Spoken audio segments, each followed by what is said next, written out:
Bonjour à tous, il y a quelques temps je vous ai fait une vidéo avec mes 8 astuces pour avoir de bonnes notes. Si vous l'avez pas vue, elle est ici et en barre d'infos. Et dans cette vidéo-là, je vous avais proposé 8 astuces supplémentaires pour travailler moins et mieux. En gros, pour être plus efficace. Et vous avez répondu en masse, oui, je veux moins travailler. Et comme vos désirs sont des ordres, je vous présente aujourd'hui sans aucune surprise mes 8 astuces pour travailler plus efficacement. Pouce bleu si toi aussi tu veux moins travailler. Pensez à aller voir mon autre vidéo d'abord pour avoir de bonnes bases et surtout restez bien jusqu'à la fin parce que je vous propose un petit truc qui pourrait encore vous aider. C'est parti pour mes 8 astuces pour être plus efficace. La toute première chose pour être efficace, c'est d'être bien concentré. Et là, je suis désolée, je sais que ça va vous faire peur, mais je vais vous dire de mettre votre téléphone en mode silencieux, avion ou même carrément de l'éteindre. Et oui, malheureusement, les notifications toutes les 2 secondes, il n'y a pas pire pour être déconcentré. On se fait très facilement engloutir par la spirale 2.0, et si tu la connais même très bien. Ça fait Facebook, Twitter, Instagram, Snapchat, un peu de YouTube, Facebook, Twitter, Instagram, Snapchat et encore un peu de YouTube. Jusqu'à atterrir sur la vidéo d'un chat qui dort, la bouche ouverte, sur le dos, 2 heures plus tard. Ah, tant que ça?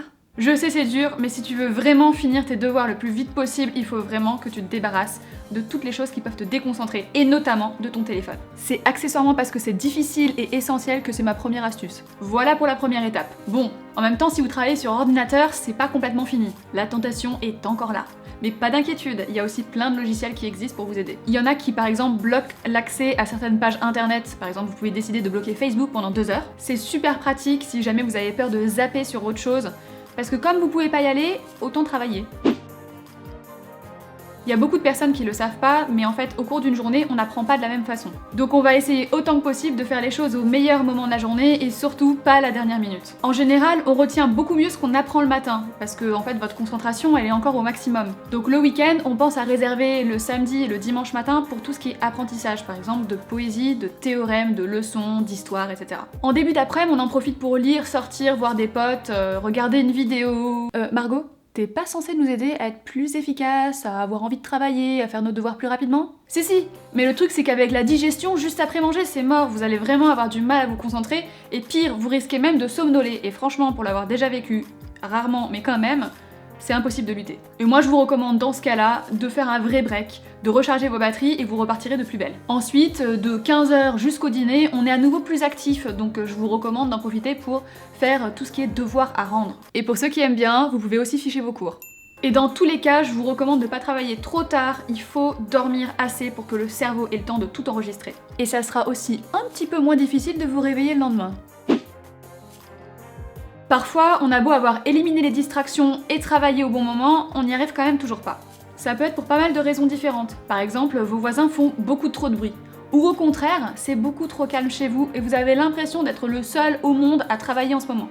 Et c'est déprimant. Et pour ce genre de problème, il y a pas mal de solutions. Par exemple, vous pouvez changer d'endroit. Mon option favorite, c'est d'aller à la bibliothèque. Je trouve ça calme et apaisant, c'est un vrai cocon spécial concentration. Petit bonus, la plupart des bibliothèques municipales sont gratuites. La cerise sur le gâteau, c'est qu'a priori, vous serez très loin d'être la seule personne à travailler sur place.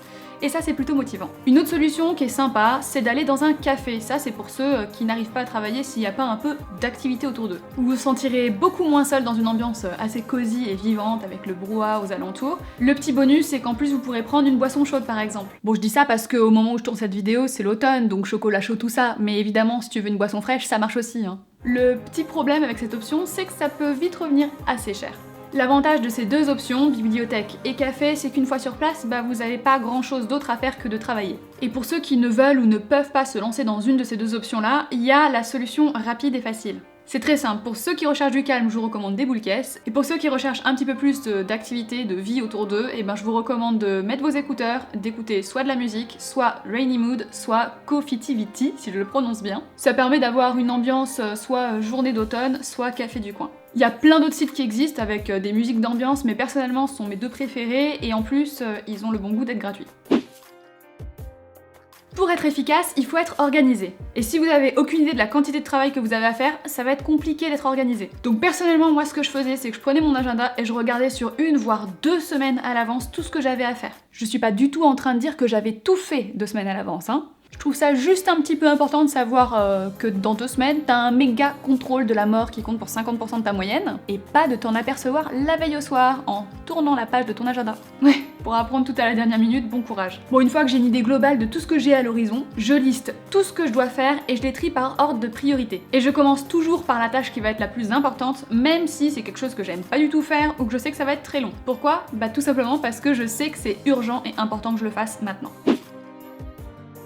Niveau organisation, on pense aussi à son temps perso. Bah oui, parce que l'air de rien, faut quand même manger, dormir, se doucher et voir ses potes et sa famille. C'est important, non? Ça s'appelle la vie. On pense à bien ranger son bureau régulièrement pour pas perdre de temps à chercher désespérément une copie double petit carreau, ou à stresser à mort juste parce qu'on retrouve pas l'énoncé du DM à faire. En plus, je sais pas vous, mais moi y a un truc de magique. Moins ma chambre est rangée et plus je suis distraite. Et le pire, c'est quand j'ai vraiment pas envie de travailler, parce que là, le moindre truc est un prétexte à faire autre chose que mes devoirs. Je vais me mettre à faire le méga tri de la mort, à passer l'aspirateur, à faire la poussière, bref, tout. Et même si c'est pour la bonne cause, c'est surtout clairement pour repousser le moment fatidique où il va falloir que je me mette à travailler. Et si t'es comme moi, eh ben pense à ranger ton bureau régulièrement. Quand on s'organise, on pense à bien casser en sous-parties les tâches les plus importantes et les plus longues. Par exemple, au lieu d'écrire « préparer le contrôle d'histoire », on va plutôt se dire « relire le cours, préparer mes fiches, demander à mon frère de me faire réciter les notions et les dates importantes », et ainsi de suite. Ça a deux avantages. Non seulement c'est plus gratifiant parce que vous voyez vraiment avancer dans les différentes étapes, mais en plus de ça, vous organiserez mieux le temps que ça vous prend de vous préparer et du coup vous éviterez tout le stress de dernière minute. Bah oui, vous aurez travaillé au fur et à mesure. Je vous conseille aussi d'essayer d'évaluer combien de temps ça vous prend de faire des tâches qui se répètent régulièrement. Si vous travaillez par exemple, essayez de voir combien de temps il vous faut pour traiter vos emails. Est-ce que c'est 30 minutes ou 1 heure? Si vous êtes au lycée, il vous faut combien de temps pour faire un devoir de philo? 4 heures? 5 heures? 6 heures? Moins? Et au collège, pour le devoir de maths, 1 heure, 2 heures, 3 heures? Plus vous arriverez à prévoir la bonne durée qu'il vous faut dans votre emploi du temps, et plus vous serez efficace. Et ça, clairement, ça aide pour établir un emploi du temps qui est faisable. Comme je vous le disais, une fois que j'ai fini la tâche qui est à la fois la plus importante et la plus urgente à faire, et ben je passe à la suivante. Ça vient de l'astuce numéro 4. Tu t'en souviens? C'est super important de changer de tâche seulement une fois qu'on a fini la précédente. Pourquoi? Bah à chaque fois qu'on passe d'une tâche à l'autre, on perd du temps et en plus on se déconcentre. Bam! Double perte de temps. Hop. Me faites pas dire ce que j'ai pas dit. Au quotidien, être multitâche, c'est vraiment super bien. Ça permet de passer l'aspirateur, en écoutant de la musique, tout en préparant ce qu'on doit faire avant les prochaines vacances. Mais quand on travaille, ça peut rendre beaucoup moins efficace. En dédiant par exemple 3 heures de votre temps à un devoir et seulement à ce devoir-là, vous allez le finir beaucoup plus vite parce que vous serez bien concentré. Une autre chose que je trouve personnellement hyper importante si jamais comme moi vous travaillez sur ordi, c'est de limiter le nombre d'onglets ouverts. Au mieux, vous savez plus du tout sur quel site vous avez lu quelle chose, et au pire, vous êtes en panique totale devant le nombre de sites que vous avez à passer en revue. Au-delà de 5 onglets, moi je trouve ça plus effrayant qu'autre chose. Travailler, c'est bien, mais savoir arrêter de travailler au bon moment, c'est mieux. C'est hyper important de savoir se fixer des limites dans le temps pour pas passer des heures et des heures enfermées. De toute façon, au bout d'un moment, le cerveau sature et n'arrive plus du tout à suivre. Avant d'en arriver là, je vous recommande tout simplement de vous imposer une petite pause de 15-20 minutes toutes les 2 heures. Et oui, c'est aussi valable pour tous ceux qui sont en prépa ou dans un méga rush. Et pendant cette pause, point de réseaux sociaux. Que nenni, ce serait beaucoup trop facile. Bon, en vrai, c'est surtout parce que 1, ça va demander beaucoup trop d'attention à votre cerveau, ça va vous fatiguer, et 2, vous risquez de tomber dans la fameuse spirale 2.0 dont on a déjà parlé. Par contre, n'hésitez pas à en profiter pour aller vous chercher de l'eau, vous faire un thé, faire du yoga, des pompes, aller marcher autour de la maison, regarder par la fenêtre. Ça va vous permettre de vous déconnecter un petit peu de votre travail, de vous réoxygéner et aussi de vous réhydrater. Et tout ça, c'est hyper important pour que le cerveau fonctionne au max. Si jamais vous bloquiez juste avant cette pause, vous verrez que juste après, ça sera plus clair. Deuxième point super important et qui devrait vous plaire, récompensez-vous. Et oui, c'est beaucoup plus facile de finir son devoir de maths en seulement 2 heures si on se dit que en y arrivant, on pourra peut-être aller au ciné le soir avec ses potes. Par contre, on est bien d'accord que c'est uniquement quand on a vraiment atteint son objectif, hein.